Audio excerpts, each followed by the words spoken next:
Imagine this, a 2.8 GPA.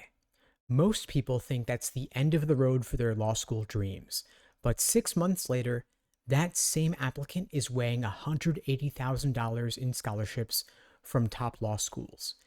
How does that happen? Let me show you. The truth is, low grades don't have to define your application. Today, I'll walk you through the exact framework my students use to overcome GPA barriers and unlock admission to top-tier law schools and significant scholarship money. First, for those who don't know me, my name is Steve Schwartz.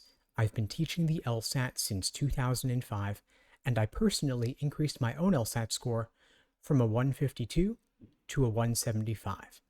Now here's the first mistake applicants make, thinking a low GPA is a death sentence. Let me share a story. James came to me with a 2.9 GPA. He thought he had no chance at a T14 school. Fast forward, James is now holding a $175,000 scholarship from Northwestern Law. How? He didn't let his GPA define him. He rewrote his narrative. Admissions committees look for context, not excuses. They want to understand the why behind your grades, and that's where most applicants fail. They either ignore the issue entirely or they over-explain it. Both approaches are deal breakers. Low GPAs can tell a story of resilience and growth if it's framed correctly. And that's exactly what we're going to cover today. Here's the framework my strategies use to transform low GPAs into compelling stories. The first is the LSAT power position. Your LSAT score is your single best weapon to offset a low GPA. Think of it as a reset button for your academic potential. Jennifer had a 2.7 GPA, but her 172 LSAT score, that made admissions officers pay attention. High scores don't just offset low GPAs, they create leverage. If you have a sub 3.0 GPA, you want to aim for 170 plus. If your GPA is a 3.0 to a 3.4, a 165 to 169 alone can be transformative. Those are just general rules, of course. You want to look at specific school medians for the details. But why is this so powerful? It's because the LSAT is seen as a predictor of success in law school. A strong score proves you can handle the workload no matter what your GPA says. So if your LSAT score isn't where it needs to be, retaking it is often the smartest move you can make. Think about this. A few months of dedicated LSAT prep can add hundreds of thousands of dollars in law school scholarship offers, and that's an ROI you won't find anywhere else. The second part of the framework is the upward trend formula, because not all GPAs are created equal. Admissions officers ideally want to see improvement over time. That's proof that you're trending upward. James's 2.9 GPA wasn't consistent. His early years were rough, but his last 2 semesters, all straight A's. And that's what schools care about. Recent performance outweighs your past mistakes. So to highlight an upward trend, of course, it'll be on your transcript. That'll show the map of your improvement, but you also want to frame it in your addendum. Focus on the lessons learned and show how you've grown. But you want to be careful to avoid defensive language.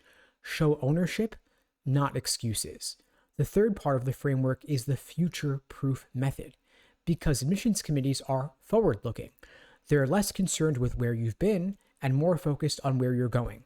For my student Rachel, her application didn't just explain her 2.8 GPA, it connected her challenges to her future goals. She positioned herself as resilient and adaptable, which are traits critical to success in law school. Your addendum should briefly acknowledge past issues and then pivot to your future. Talk about how you will excel in law school and talk about how your experiences have prepared you. The fourth and final part of the framework is the risk reversal system, because admissions committees fear risk. They don't want you to flunk the bar. They don't want you to flunk out of law school. And so a low GPA can signal potential academic challenges. Your job is to reverse that perception. For my student Michael, his 2.8 GPA definitely raised some eyebrows, but his letter of rec from a professor highlighted his work ethic and his mastery of challenging material. He also used his supplemental essays to showcase his ability to handle rigorous coursework. So get letters of rec that address your growth and your academic potential. Use specific examples in your essays to prove you're prepared for the demands of law school, and always avoid vague statements. Instead, you want to be concrete and measurable. And of course, all of this hinges on having the LSAT score, which is why retakes are so powerful. So if you're not happy with your LSAT score, remember that retaking the LSAT is often the single most effective thing you can do to improve your application, because your LSAT score isn't just a number, it's taken as a statement about your potential. Imagine you're sitting on a 160 currently. A jump to a 170 isn't just a better score, it's the difference between a rejection letter and a $150,000 scholarship to law school. One test, one chance to change your trajectory. Retaking the LSAT shows persistence. It shows you're willing to put in the work, and when admissions committees see that, they definitely take notice. So if you'd like my help on your journey to a 170 plus, if you'd like my help retaking the LSAT, my team and I would be glad to help you out. We can create for you a personalized day-by-day LSAT study plan. We pair it with private one-on-one coaching on a consistent weekly basis from now through your LSAT test date. If you're interested in finding out more, you could check out the links below to book a call with me and my team and get on that road to 170 plus. We'd be glad to help you out. Now let's talk about results. These are real students who follow this framework. We have Rachel, who had a 2.8 GPA and got a full ride to Georgetown. We have James with a 2.9 GPA, who ended up with a $175,000 scholarship at Northwestern. We have Jennifer, who had a 2.7 GPA and got accepted to multiple T14s. And Michael with a 2.8 GPA, who got a $165,000 scholarship at UCLA. What do all of them have in common? They didn't just fix their weaknesses, they turned them into strengths. They retook the LSAT and got top scores to offset their lower GPAs. And their applications told their stories of transformation. They showed that challenges can lead to growth, and that growth can lead to success. Now here's a side-by-side comparison of two different addendums addressing low GPAs. See if you could spot the difference. The failed addendum says, "My grades dropped because I was overwhelmed. I've since worked on managing my time." Super vague, not compelling. The winning addendum, in contrast, will say something like, "During my sophomore year, I faced unexpected challenges balancing a full-time job with my coursework. However, by junior year, I developed strategies that improved my performance, reflected in a 3.9 GPA for my final semesters." The difference? Specificity. Admissions officers need evidence, they hate generalities. Winning addendums don't just explain, they persuade. They make admissions committees believe in your potential.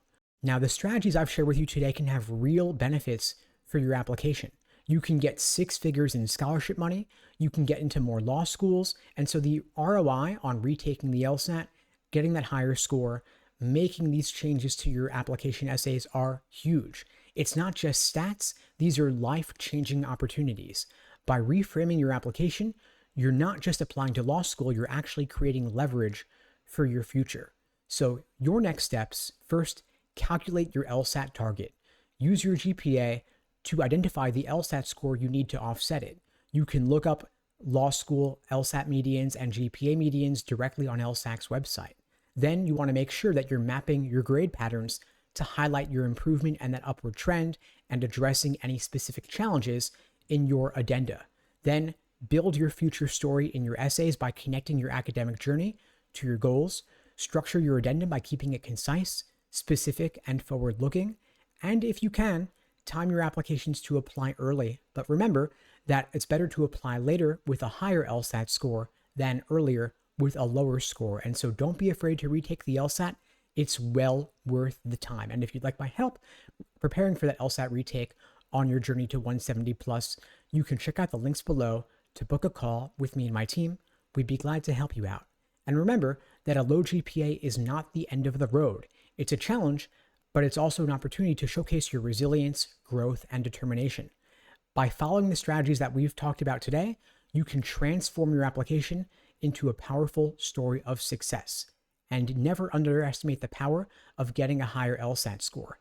If you haven't yet hit your target, retake it and invest the time, because the payoff is monumental. Anyway, folks, that's all for now. In the meantime, I wish you all the best and take care.